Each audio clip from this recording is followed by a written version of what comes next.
September 13, 2009, Radio City Music Hall, New York City. A 32-year-old rapper in a leather jacket and sunglasses storms the MTV Video Music Awards stage. Taylor Swift, a 19-year-old country singer, has just won Best Female Video. She's mid-sentence in her acceptance speech when Kanye West snatches the microphone from her hand. "Yo, Taylor, I'm really happy for you, I'ma let you finish, but Beyoncé had one of the best videos of all time." The audience gasps. Beyoncé looks mortified. Taylor Swift stands frozen, humiliated on live television. In the span of 45 seconds, Kanye West becomes the most hated man in America. President Barack Obama calls him a jackass. The entire music industry condemns him. His tour gets cancelled. Radio stations stop playing his music. The public demands his exile. So Kanye West does something unexpected. He doesn't apologize and move on. He doesn't quietly rebuild his image with safe commercial music. Instead, he flies to Hawaii with the best artists and producers he can find, locks himself in a studio for months, and creates what many consider the greatest hip-hop album ever made, a dark, maximalist, boundary-pushing masterpiece that transformed his Cancellation into art. This is the story of My Beautiful Dark Twisted Fantasy. The story of how an industry pariah spent millions of dollars, assembled an all-star cast, worked 24-hour sessions, and refused to compromise until every song was perfect. Welcome to the Sound Vault. Every album has a story. This is Kanye West's redemption. To understand My Beautiful Dark Twisted Fantasy, you have to understand just how completely Kanye West destroyed his career in 45 seconds. The 2009 VMA incident wasn't just a bad moment. It was cultural annihilation. Within hours, the backlash was everywhere. Twitter exploded with hatred. Major celebrities publicly condemned him. Katy Perry tweeted support for Taylor Swift. Kelly Clarkson wrote, "Confidence is great, but ego is something different." President Obama, in an off-the-record comment that leaked, called Kanye a jackass. When the President of the United States calls you out by name, you've reached a different level of public disgrace. Kanye's Fame Kills tour with Lady Gaga, scheduled to begin that November, was cancelled. Millions of dollars vanished. Radio stations pulled his music from rotation. MTV, the network that had just witnessed his meltdown, basically blacklisted him. But the worst part wasn't the professional consequences. It was the personal isolation. Don C., Kanye's longtime friend and collaborator, remembers the immediate aftermath. Nobody wanted to be around him. People he thought were friends disappeared overnight. His phone stopped ringing. Kanye had always been controversial. His "George Bush doesn't care about black people" comment during Hurricane Katrina, his stage interruptions at award shows, his public battles with media. But this was different. This time he'd humiliated a young woman on live television. There was no defending it. In the weeks after the VMAs, Kanye tried to apologize. He went on Jay Leno's show and gave an awkward, rambling explanation. He wrote blog posts. He canceled appearances. Nothing worked. The public wanted him gone. Music executive Lyor Cohen, who knew Kanye well, saw the desperation. Kanye was at the lowest point I'd ever seen him. He understood he'd crossed a line, but he didn't know how to fix it.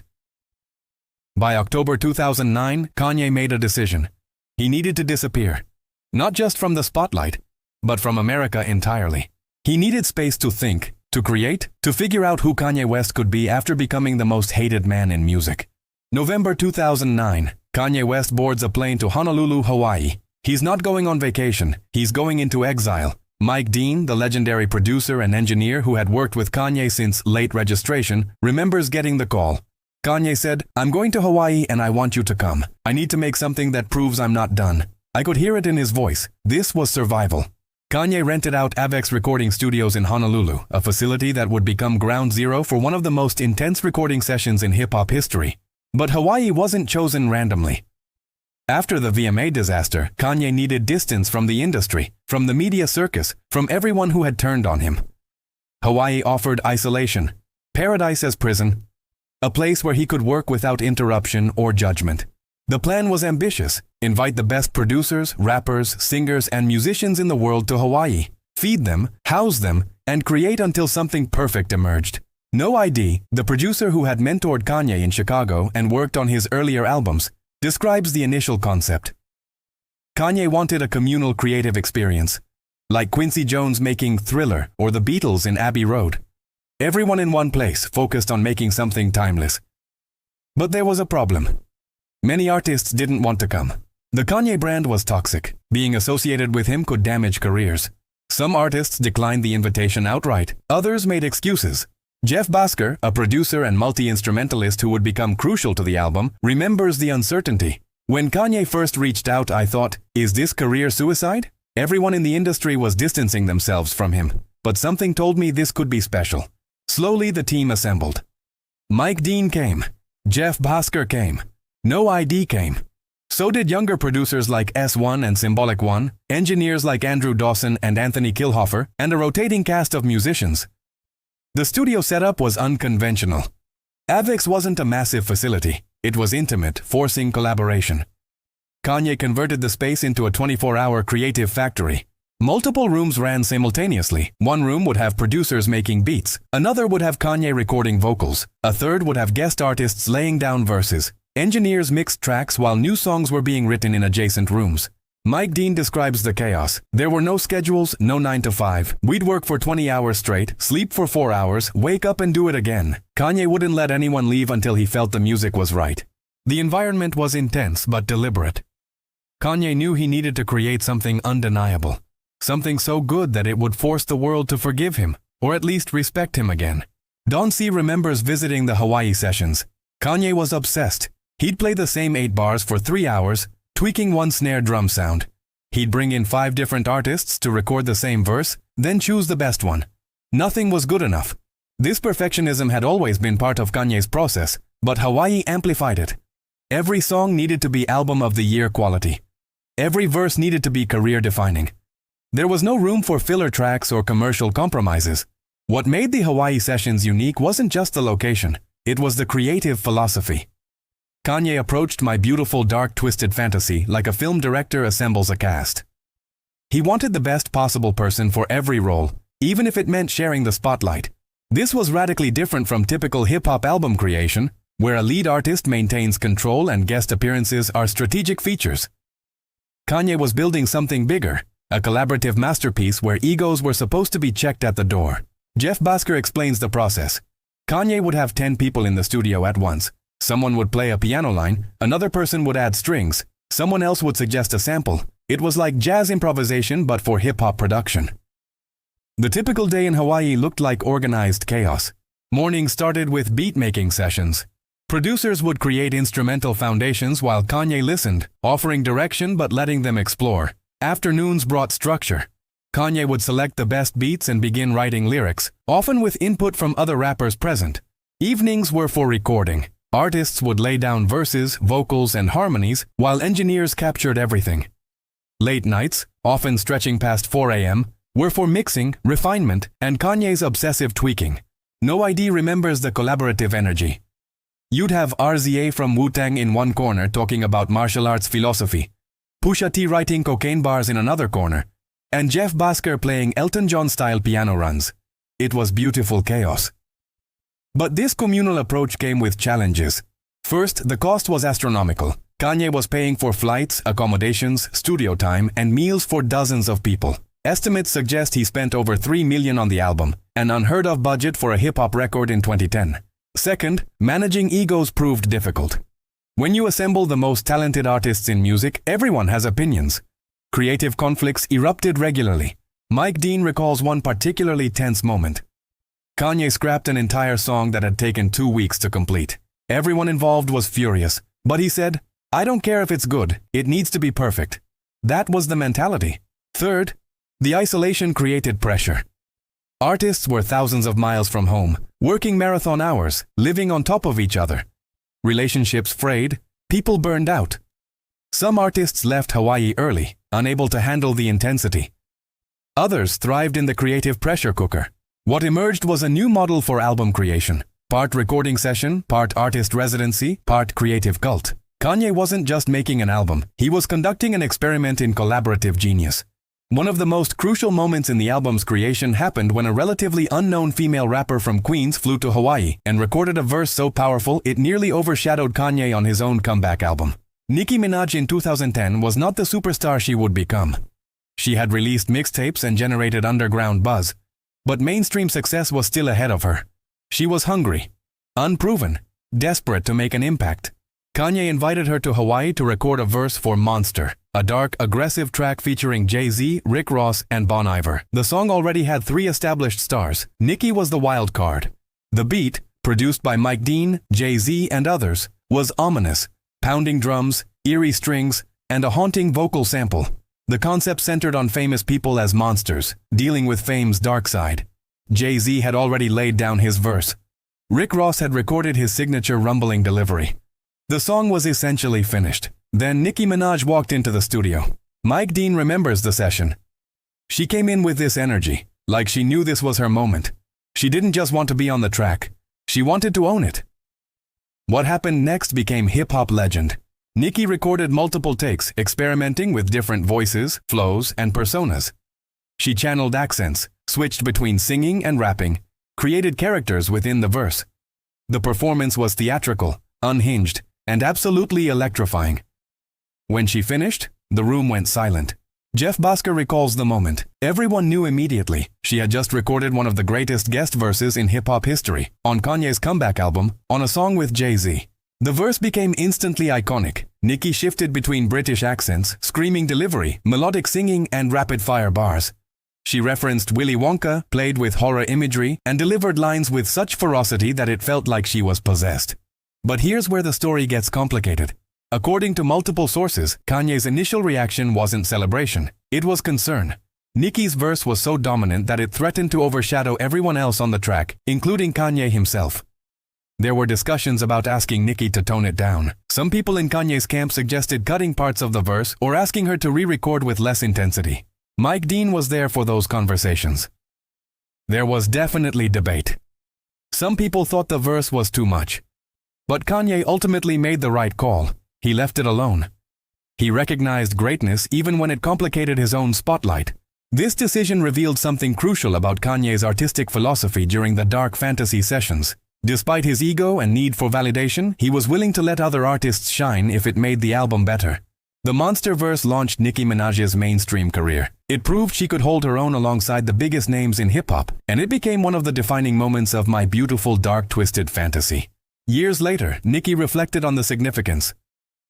That verse changed my life. Kanye didn't have to leave it the way it was. He could have asked me to change it. But he let me be great. One of the most surprising collaborations on My Beautiful Dark Twisted Fantasy came from an indie folk musician who had never worked in hip-hop before. Justin Vernon, the creative force behind Bon Iver, was an unlikely candidate for a Kanye West album. His music was quiet, introspective, recorded in rural Wisconsin. Kanye's world was loud, maximalist, produced in expensive studios. But Kanye had become obsessed with Bon Iver's debut album, For Emma, Forever Ago. The falsetto vocals, the emotional rawness, the wounded vulnerability, it resonated with Kanye's post-VMA state of mind. According to multiple accounts, Kanye reached out to Justin Vernon through mutual connections and invited him to Hawaii. Vernon, unsure what to expect, agreed. Mike Dean remembers Vernon's arrival. Justin showed up with a guitar and this quiet, humble energy, complete opposite of the typical hip-hop bravado. But Kanye loved that contrast. Vernon's first contribution was to Dark Fantasy, the album's opening track. His falsetto floats over the orchestral production, creating an otherworldly introduction. The lyrics he sang, about fantasy and reality, set the conceptual tone for the entire album, but his most significant contribution came on Monster. Vernon recorded the haunting hook that opens the song, his voice processed and layered to sound almost ghostly. The contrast between his ethereal vocals and the aggressive rap verses created a dynamic tension that made the song unforgettable. Jeff Bhasker, who worked closely with Vernon during the sessions, explains the creative chemistry. Justin brought this delicate beauty to tracks that were otherwise very aggressive and dark. It was this incredible juxtaposition that made the songs more complex. Vernon also contributed to Lost in the World, providing both vocals and the musical foundation. The track heavily samples Bon Iver's Woods, transforming an intimate acoustic piece into an epic, percussion-heavy celebration. The collaboration was so successful that it established a template for Kanye's future work, bringing indie and alternative artists into hip-hop contexts, creating unexpected sonic combinations. Years later, Vernon reflected on the Hawaii sessions. Kanye heard something in my music that I didn't even know was there. He pushed me to perform in ways I'd never tried. It was intimidating but thrilling. While Nicki Minaj and Bon Iver brought new dimensions to the album, PUSHA T represented something different. Traditional hip-hop excellence elevated to its highest form. PUSHA T, one half of the rap duo Clips, was in a complicated career position in 2010. Clips had released critically acclaimed albums but never achieved massive commercial success. The group was essentially on hiatus.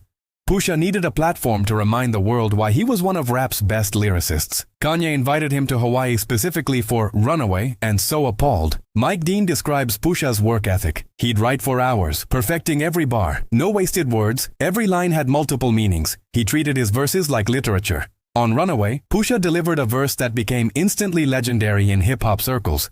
The complex rhyme schemes, the drug-dealing imagery, the self-aware arrogance, it was technical perfection. But more importantly, PUSHA's presence represented Kanye's respect for pure hip-hop craft. Amid all the experimentation and genre blending, Kanye made sure the album had hardcore rap excellence.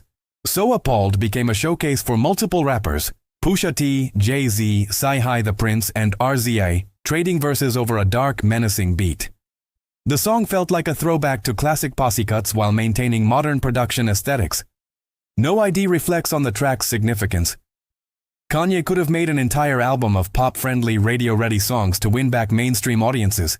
Instead, he included songs like So Appalled that were uncompromising hip-hop. That took courage. The collaboration with Pusha T would prove significant beyond this album. It established a creative partnership that would continue for years, with Pusha eventually signing to Kanye's Good Music label and becoming one of its cornerstone artists. While the album was being created in Hawaii, Kanye was simultaneously planning something unprecedented, a 35-minute short film to accompany the music. Runaway wasn't just a song or even just a music video. It was Kanye's attempt to create a visual artistic statement as ambitious as the album itself. The concept was surreal. Kanye encounters a phoenix, played by model Selita Ebanks, who has fallen to Earth. He tries to integrate her into human society, but she doesn't fit. The film explores themes of beauty, rejection, and not belonging, obvious metaphors for Kanye's own post-VMA situation. Filming took place in multiple locations after the Hawaii sessions wrapped. Kanye worked with cinematographer Kenzo Oshima to create striking visual tableau, symmetrical compositions, saturated colors, and deliberate symbolism throughout. The film premiered at the 2010 MTV Video Music Awards, the same venue where Kanye had committed his career-killing interruption exactly 1 year earlier. The choice of venue was deliberate. Kanye was returning to the scene of the crime, but on his own terms, with his own artistic statement. The Runaway Film divided critics. Some called it pretentious and self-indulgent. Others recognized it as a bold artistic gesture, a rapper refusing to be confined to traditional music video formats. Mike Dean, who worked on the film's sound design, explains Kanye's motivation. He wanted people to take him seriously as an artist, not just as a rapper or a celebrity. The film was his way of saying, I create art, judge me on that. The most memorable moment in the film is the extended performance of Runaway at a banquet table, with dancers in red dresses and a live ballet performance. The scene was theatrical, excessive, and deliberately challenging to watch, everything Kanye had become. By summer 2010, My Beautiful Dark Twisted Fantasy was nearly finished. Kanye had spent months in Hawaii, followed by additional recording sessions in New York at Electric Lady Studios and other locations. But there was a problem. The album was too much. Songs were too long. Arrangements were too dense. There were too many ideas competing for attention. The maximalist approach that made the music exciting also made it exhausting. Kanye needed someone who could see the forest through the trees. Someone with enough credibility to tell him no. Someone who understood how to make ambitious music accessible. He called Rick Rubin.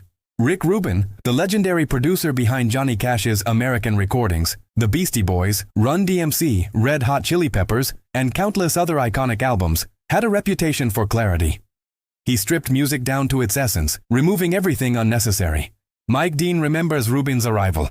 We were drowning in material. Rick came in and just started cutting. This song doesn't need 3 verses, this bridge doesn't work, lose this entire section.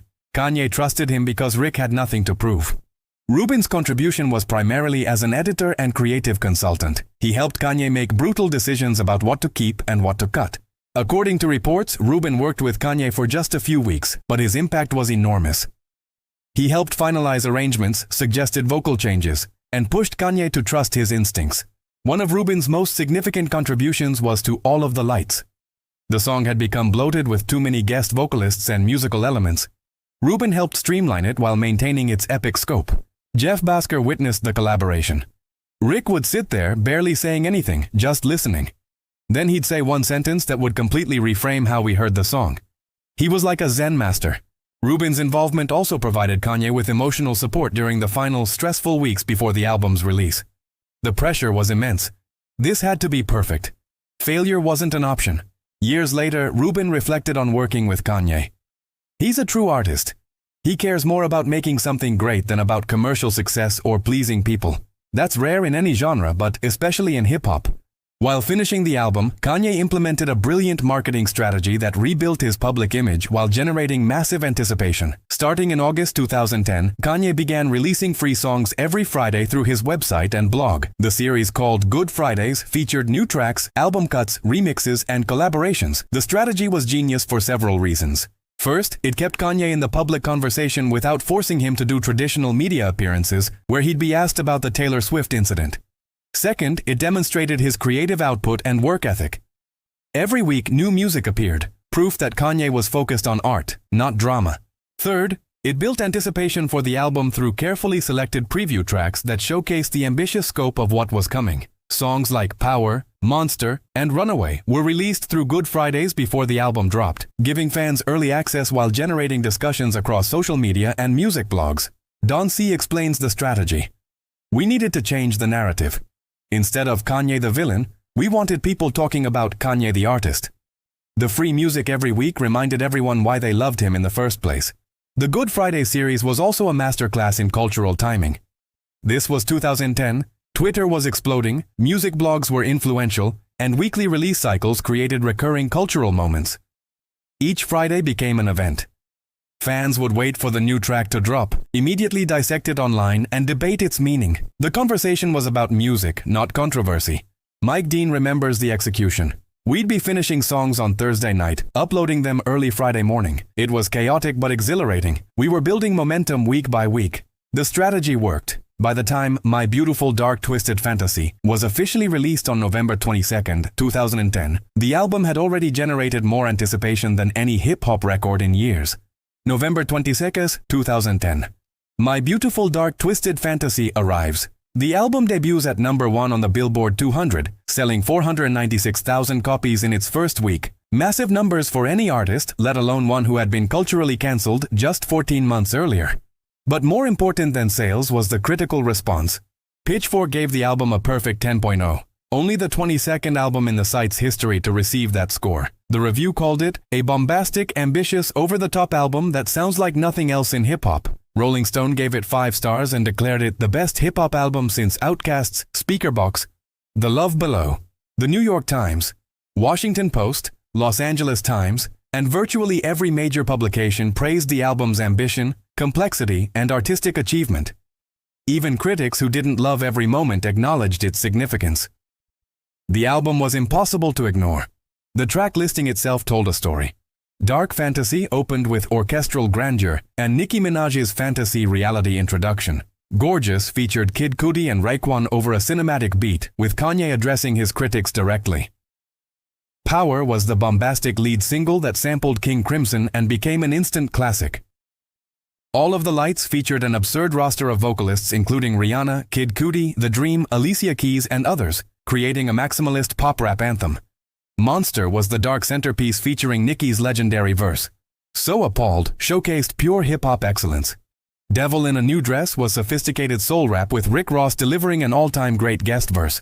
Runaway was the emotional core, 9 minutes of self-criticism and apology. Hell of a Life was aggressive and controversial. Blame Game featured John Legend and Chris Rock, exploring relationship dysfunction.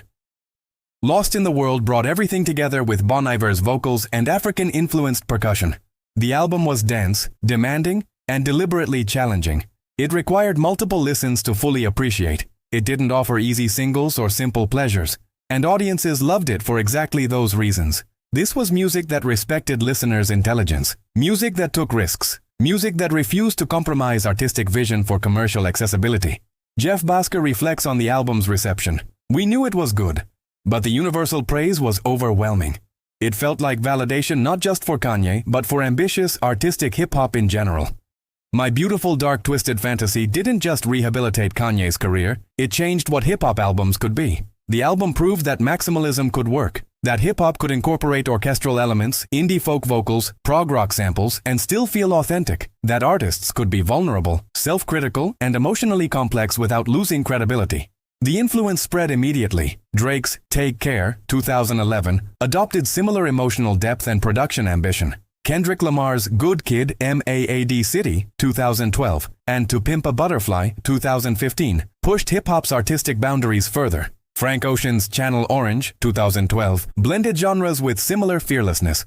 Even pop artists like The Weeknd and Travis Scott absorbed lessons from Kanye's sonic experimentation. The album also established templates for modern hip-hop production. The orchestral approach became standard. Strings, horns, and classical instruments appeared regularly in rap production.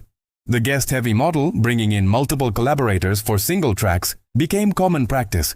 The long-form song structure, Runaway runs over 9 minutes, gave artists permission to let songs breathe and develop. Mike Dean, who would continue working with Kanye on future projects, explains the legacy. Before Dark Fantasy, hip-hop albums often had 2 or 3 great songs and filler. After, artists felt pressure to make every track count. The bar was raised permanently. Academically, the album became studied in university courses on music production, hip-hop history, and contemporary culture. It was analyzed for its sonic complexity, its thematic coherence, and its place in Kanye's artistic evolution. The album's artwork, a painting by artist George Kondo featuring a distorted, grotesque figure, became iconic. The image captured the album's themes: beauty and ugliness, fame and monstrosity, art and commerce in collision. Despite the universal acclaim, My Beautiful Dark Twisted Fantasy left a complicated legacy. First, there's the question of creative credit. Like the Lauryn Hill lawsuit, questions emerged about who deserved recognition for the album's creation. With so many collaborators, over 40 people credited across production, writing, and performance, parsing individual contributions became nearly impossible. Was this Kanye's vision executed by others, or was it genuinely collaborative creation? Mike Dean addressed this in interviews. Kanye orchestrated everything. He made the final decisions. But dozens of people contributed ideas, sounds, and performances. It's complicated. No lawsuits were filed, but debates continued in music circles about proper attribution and the nature of collaborative genius. Second, the album's success created unrealistic expectations for Kanye's future work. How do you follow a masterpiece? How do you top what many consider your greatest achievement? Kanye's subsequent albums, Yeezus, The Life of Pablo, Ye, were deliberately different. Some fans loved the evolution, others wanted Dark Fantasy Part 2. Jeff Bhasker reflects on this pressure. That album was lightning in a bottle. The circumstances, the collaborators, Kanye's mindset, you can't replicate it. He knew that, which is why he went in completely different directions afterward. Third, the album's creation nearly destroyed Kanye physically and emotionally. The marathon sessions, the financial pressure, the weight of career redemption, it took a toll. Don C. remembers, after it was done, Kanye was exhausted. Not just tired, depleted. He'd given everything to that album. It was beautiful but unsustainable. The perfectionism that made the album great also made it unrepeatable. You can't work 20-hour days indefinitely. You can't spend $3 million on every album. You can't assemble all-star casts for every project.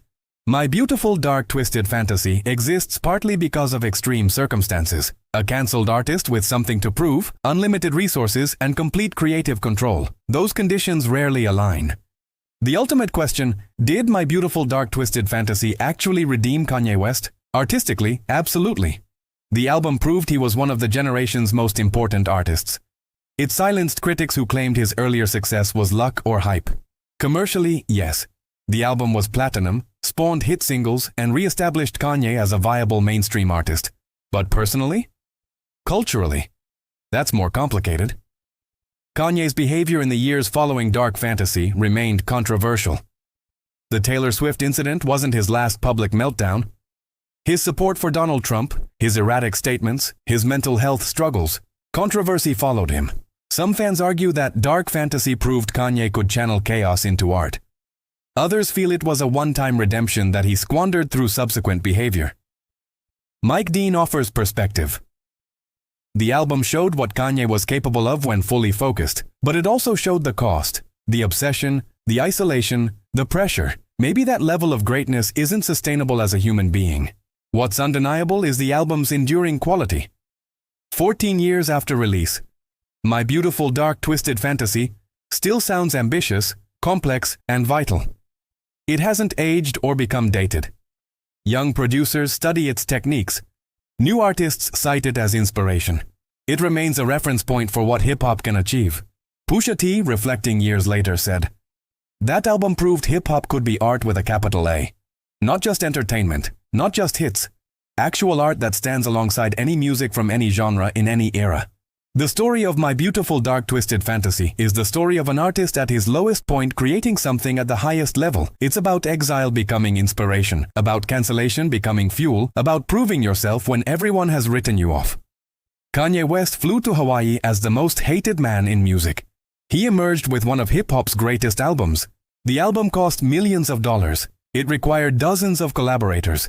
It demanded perfection from everyone involved. The sessions were chaotic, exhausting, and occasionally destructive. But the result was undeniable. My Beautiful Dark Twisted Fantasy changed what hip-hop albums could be. It proved that maximalism could work, that vulnerability was strength, that artistic ambition could coexist with commercial success. The album won 3 Grammy Awards, though notably not Album of the Year, perhaps the Academy's way of acknowledging Kanye's talent while not fully embracing him personally. It topped virtually every year-end list in 2010. It regularly appears on greatest albums of all-time rankings. It influenced a generation of artists across multiple genres, and it proved something crucial. Sometimes the artist who falls the furthest creates the work that reaches the highest. Kanye West interrupted Taylor Swift on stage. The world condemned him. So he locked himself in a studio and made a masterpiece. That's not a justification for bad behavior. It's not a redemption arc that absolves everything that came before or after. It's simply proof that humans are complicated, that genius and dysfunction often coexist, that the same person can be both the villain and the visionary. My Beautiful Dark Twisted Fantasy is 5 stars and 5 Grammys. It's $3 million spent and a career saved. It's 40 collaborators and one singular vision. It's beautiful, it's dark, it's twisted, it's a masterpiece born from cancellation. This has been the Sound Vault. Every album has a story, and some stories, like Kanye's, prove that the line between destruction and creation is thinner than we think.